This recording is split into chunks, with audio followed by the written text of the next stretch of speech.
तुम बहकाए गए हो मूढ़ों के द्वारा। तुम देख ही नहीं पा रहे कि जीवन, तुम्हारा जीवन रेत की तरह हाथ से सरक रहा है।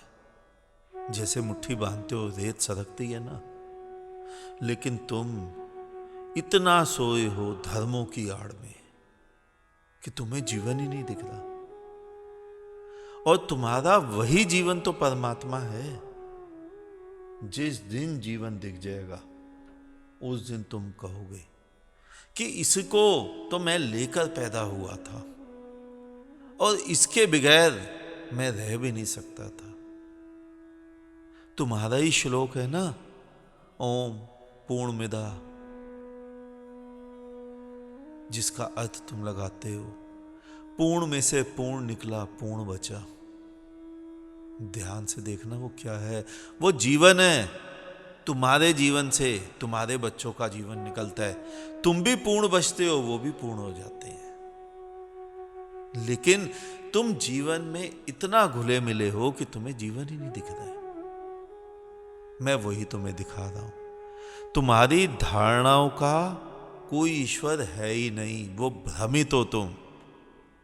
मंदिर की मूर्ति वाला ईश्वर केवल तुम्हें भ्रम फैलाया गया है तुम्हारे ऊपर। ईश्वर है, परमात्मा है, खुदा है। वो तुम्हारा जीवन बनकर तुम्हारे अंदर धड़क रहा है, तुम देख ही नहीं पा रहे। तुम्हें सब कुछ बाहर खोजने की आदत पड़ी है, इसलिए तुम ईश्वर को भी बाहर खोजे जा रहे हो, खुदा को, अल्लाह को भी बाहर खोजे जा रहे हो। और वो तुम्हारे भीतर धड़क रहा है। उसी जीवन को तुम्हें पहचानना है, उसी जीवन को तुम्हें जीना है। हमने यही आरंभ किया था कि तुम अपना वही जीवन मंदिरों मस्जिदों में व्यर्थ बैठकर जीवन के उसी समय को व्यर्थ किए जा रहे हो। उसी को तो पहचानना था, उसी को तो तुम्हें देखना था, उसी को तो तुम्हें जीना था। वही क्षण परमात्मा है। वही क्षण तुम्हारा जीवन है, वही अस्तित्व है, वही विराट है। लेकिन भ्रम, तुम भ्रम में लगे हुए हो। ध्यान से देखना, सोचना तुम कितने वर्ष के हो गए। कभी 2 क्षण बैठो, सोचो, देखो जो कृत्य तुमने 15 वर्ष की आयु से आरंभ किया था, धर्म कर्म, वही 90 वर्ष तक करे जा रहे हो।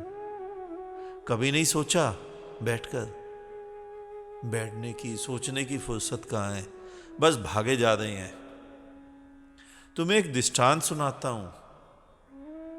एक व्यक्ति की अपने कमरे के अंदर घड़ी खो गई। उसने खूब ढूंढा, नहीं मिली। वो अपने साथ अपने यार दोस्तों को भी ले गया कि घड़ी ढूंढो। सबने घर पूरा छान लिया, हर कमरा, हर दराज, घड़ी नहीं मिली। बाहर आया उदास। एक बच्चा मिला।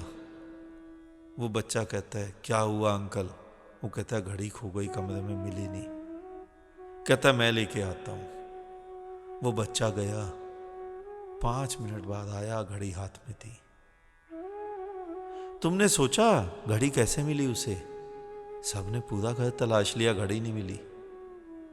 उसने बच्चे से पूछा, तुम्हें कैसे मिली घड़ी? तुमने कहां ढूंढा?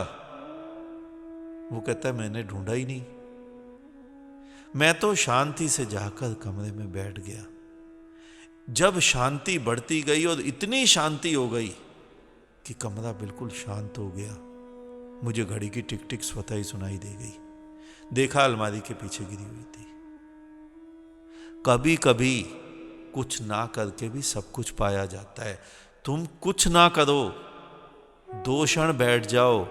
ध्यान का मतलब आंख बंद कर रीढ़ सीधी करके भेंगा होना नहीं है। यह भी मूर्खता का तुम्हारा एक कृत्य है।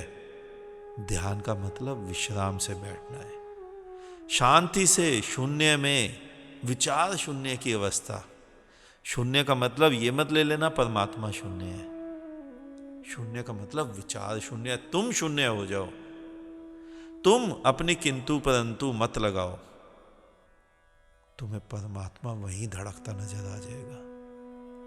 जिसे तुम लेकर पैदा हुए थे, जिसे तुम आज तक अपने साथ ढो रहे हो। मैं बोलता हूं ना लेक्चर के अंत में कि चारों तरफ बिखरे फैले परमात्मा को नमन।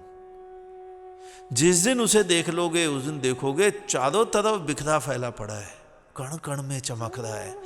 नदी की एक एक बूंद, सूरज की एक एक किरण, धूल के एक एक कण में महक रहा है। लेकिन तुम मूढ़ों द्वारा मूढ़ बनाए गए हो, इसीलिए तुम्हें नहीं मिलता। बैठो 2 क्षण खाली होकर बैठो तो हंसोगे कि तुमने किया क्या आज तक। 15 वर्ष के लोटा लेकर जल चढ़ाने चले गए, आधा दूध आधा पानी, किसको पता चलता है।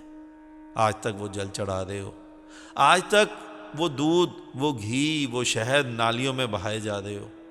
हंसोगे स्वयं पर, किसी बच्चे को इतना घी पिलाया होता तो तंदुरुस्त होता, तुम्हारे उस घी से एक जीता जागता तंदुरुस्त परमात्मा पैदा होता। तुम्हें समझ ही नहीं आया। उनको खाना खिलाए जा रहे हो जो निकम्मे हैं, जो नकारा हैं, जो तुम्हारे लिए गड्ढे ही खोद रहे हैं। वो खाना किसी बच्चे को खिलाओ जिसने बड़ा होकर समाज का, देश का, परिवार का पालन करना है। कुछ अपना करेगा, कुछ समाज का करेगा, वो जीता जागता परमात्मा। लेकिन तुम भागे हो, बैठे ही नहीं, सोचा ही नहीं कभी। किसी ने कहा इस मंदिर में जाओ, वहां चले गए, किसी ने कहा उसमें जाओ, वहां चले गए, किसी ने काबा भेजा, किसी ने काशी भेजा। सबने तुम्हें उलझाया है। मैं तुम्हें बिल्कुल सत्य बता रहा हूं, खाली होकर बैठो, अपने घर बैठो, मेरे पास आने की भी आवश्यकता नहीं है। कोई दीक्षा नहीं, कोई मंत्र नहीं, कोई तंत्र नहीं, कोई दान नहीं, कोई भीख नहीं, बिल्कुल नहीं आना। गांठ बांध के रख लो, केवल बैठो, तुम्हें परमात्मा वहीं मिल जाएगा। 2 क्षण बैठो। आज इतना ही, शेष किसी और दिन। अंत में चारों तरफ बिखरे फैले परमात्मा को मेरा नमन। तुम सभी जागो, जागते रहो।